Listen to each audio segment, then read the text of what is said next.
mas acredito que para muita gente que não conhece a Mills, que é a coisa mais legal, né, quando é uma empresa, né, que não é um nome tão óbvio assim para entender o que faz, acho que seria legal a gente começar explicando como é que a Mills ganha dinheiro. Então, como é que é o modelo de negócio da Mills, como é que ela transforma o que ela investe em resultado, né, pensando em quem está ouvindo o nome Mills pela Tá. primeira vez.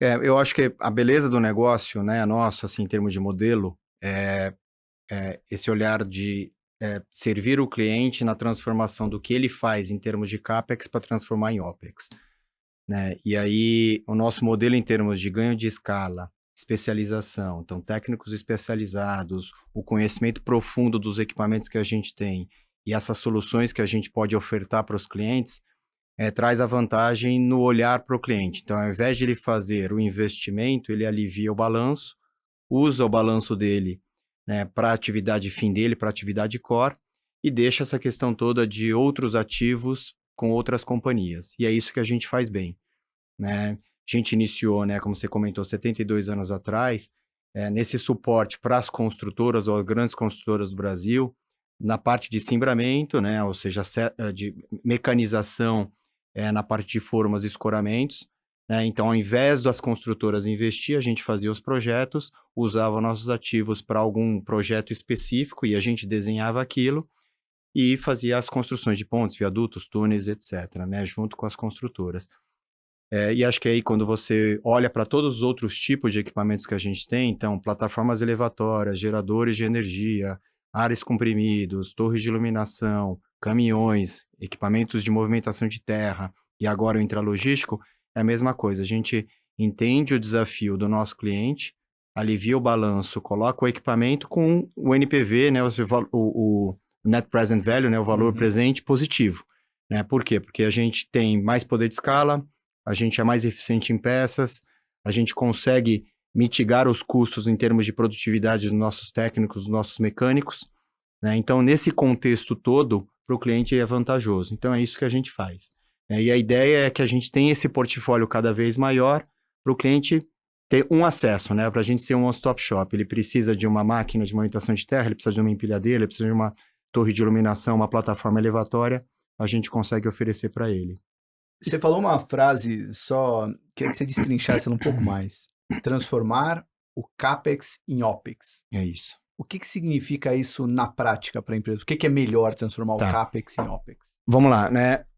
Quando a empresa ela precisa fazer algum certo tipo de investimento, né? Ele trazer algum ativo para ele atuar, seja um maquinário, ele tem que fazer esse investimento, ele entra na parte do balanço em ativo imobilizado.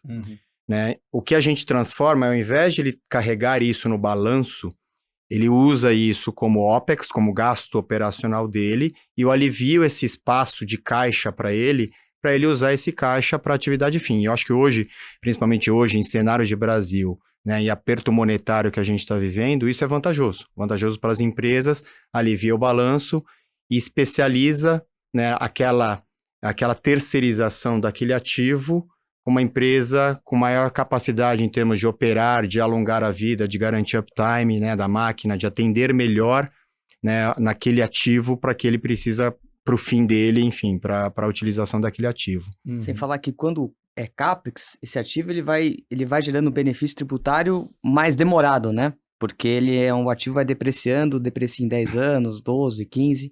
Quando você faz o OPEX, ele é um benefício despesa. Tributário mais fácil, né? Então tem essa vantagem para a companhia também. E você falou sobre prestar um bom serviço, né? Por que é melhor para as empresas, então, terem você? Tudo bem que vai ser essa transformação do CAPEX, mas por que ele gosta de você? Como que você gera valor para ele nesse sentido? Eu acho que são alguns fatores, né? Então, não só quando para o cliente per se, né? Em termos de uptime da máquina, né? Então, quando ele compra um equipamento, ele precisa conhecer o ativo, ele precisa saber operar aquele ativo e precisa saber fazer a manutenção. Então, não só a gestão em termos da capacidade técnica dos técnicos e dos mecânicos dele, quem faz isso sou eu. Então, como eu tenho uma volumetria maior, um conhecimento mais profundo do ativo, a minha capacidade em termos de treinar e ter técnicos mais especializados é maior. Segundo aspecto, né? Toda aquela carga de ele ter peças de reposição. Então, quando um equipamento ele quebra, ele precisa reparar aquele ativo, né? E ele precisa da peça de reposição. E aquela carga ou aquela inteligência de carregar a peça específica para o momento que o equipamento quebra, a gente tem mais histórico também, né? Por uma volumetria maior de ativos. Então, eu consigo ser mais eficiente também na velocidade da entrega de peças e na redução de custos. E o que isso impacta para o cliente, né? Então, máquina operando por mais tempo, né? Ou quando ela quebra, uma velocidade maior em termos de atendimento. Então, ele tem aquele tempo de quebra menor. Então, ele consegue utilizar aquele ativo por mais tempo. Essa é a perspectiva em termos de ganho de produtividade. É o que a gente falou muito mais aqui em termos de balanço, etc., é muito mais do lado financeiro, né? Ele não precisa carregar técnicos na folha dele, ele não precisa carregar inventário, capital de giro de peças de reposição, ele alivia o balanço dele, ou seja, ele não precisa pagar despesas financeiras para um ativo que ele comprou, e ele vai, né, usando aquele ativo e pagando como se fosse um custo operacional, né? Então, além das vantagens financeiras, tem as vantagens operacionais e as vantagens produtivas também do equipamento. Aí, voltando para a pergunta inicial de como vocês ganham dinheiro, basicamente vocês têm toda esse CAPEX que as empresas não têm e alugam isso e ganham no diferencial. Vocês fazem essa gestão entre o quanto custa para vocês, o quanto vai cobrar, até que isso seja rentável, né? Isso, é um equilíbrio, né? Acho que na ótica da Mills, né, a compra da escala, né, todo esse ganho de produtividade tem um equilíbrio versus o custo de capital que o nosso cliente ele tem, versus aquele valor daquele ativo. Então, esse delta eu capturo, né, como margem, como resultado para a Mills, né? Então, é como se fosse, basicamente, é o EVA gerado, né? É o delta ROIC-WACC, o custo de capital versus o retorno sobre o capital investido daquele ativo. Esse delta é o ganho, né, da companhia no aspecto de eu comprei melhor, de eu sou mais eficiente, essa escala toda, ela gera esse benefício. E no olhar do cliente, né, aquele valor que ele está pagando, ele também gera um retorno positivo para ele, né? Por quê? Né, ao invés de ele carregar aquele ativo, carregar o inventário, ter técnicos que não necessariamente ele consegue alocar aquela mão de obra técnica 100% nos ativos pela falta de escala, ou ter que carregar um inventário, uma peça de reposição, de manutenção preventiva / corretiva dentro do estoque dele, eu carrego para ele e como eu tenho mais escala, eu sou mais eficiente. Entendi. Um exemplo ao invés de uma Ambev se preocupar com como que vai ser o trabalho de manutenção de alguma fábrica, ela vai lá e terceiriza esse negócio para você, porque o foco da Ambev é produção de cerveja e marketing. Então, ela não quer se preocupar em ter uma mecânica, em ter que contratar a peça, lidar com capital de giro. É isso. Acho que talvez, Matheus, assim, a Ambev, né? Vamos pensar assim, a gente pode ajudar a Ambev e a gente ajuda a Ambev em vários aspectos. Então, na manutenção da planta fabril. Então, ele tem uma necessidade, queimou uma lâmpada, ou ele precisa fazer um reparo em algum equipamento que está em altura. Então, ao invés de ele usar uma escada, um andaime, ele pega e vem com uma empresa terceirizada que vai utilizar a plataforma elevatória. E aí, o que a plataforma elevatória faz? Ela traz produtividade no acesso. Imagina um andaime de 10 metros, são 2 pessoas montando, sobe, às vezes ele tem que fazer a translação, ele perde tempo, gera risco para as pessoas que estão dentro de uma área fabril, numa planta industrial. Na plataforma elevatória, ele chega, em alguns segundos ele já está a 10 metros de altura de uma maneira segura, e se ele precisar fazer a translação, ele consegue fazer a translação em cima da máquina. Ele ganha produtividade e traz segurança.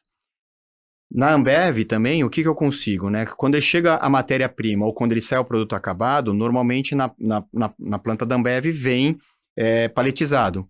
Então aí eu entro com minhas transpaleteiras, com minhas empilhadeiras, para oferecer esse serviço, seja terceirizando para ele, a gente raramente opera, mas eu terceirizo ofertando a empilhadeira e ele aluga a empilhadeira ao invés dele ter que comprar. Então, aquela gestão das 100, 200 empilhadeiras que ele tem numa planta, a gente faz a gestão da empilhadeira, a gente garante o uptime daquele equipamento para a Ambev, especificamente, né, no exemplo, e ao invés dele ter que fazer essa gestão, de ter uma pessoa para fazer a manutenção do equipamento, de gerir a manutenção, de revender aquele ativo no final, então tudo isso somos nós que fazemos. Você falou, pegando os detalhes aí só, a gente raramente opera. Vocês oferecem tudo, mas vocês não operam. Por quê? Então, porque o que a gente entende? Eu acho que o nosso core, por exemplo, plataforma elevatória, você tem uma limitação da capacidade no cesto, né? Então, o cesto são 2 pessoas. O operador per se, dentro da empilhadeira, ele gera risco desnecessário para o cliente, né? É melhor eu treinar o operador que vai, é atividade fim, então que ele vai pintar, que ele vai fazer uma instalação hidráulica, vai fazer instalação elétrica, ar-condicionado, manutenção industrial, é melhor para o cliente que eu treine e capacite a operação e ele opera e ele ganha aquela produtividade das 2 pessoas dentro do cesto. Se eu tiver o meu operador, eu acabo ocupando aquele espaço desnecessário e gerando um risco de uma pessoa que não está fazendo a atividade fim do cliente. E no que tange a operar a plataforma, operar a linha amarela, a gente também treina e capacita. A gente entende que o nosso core principal, ele é garantir aquele uptime da máquina, né? E a gente, sim, capacita a operação de uma escavadeira, a gente capacita a operação de uma empilhadeira, mas é onde a gente entende o nosso diferencial, é nossa oferta do equipamento e na garantia do uptime e da produtividade daquela máquina para o cliente.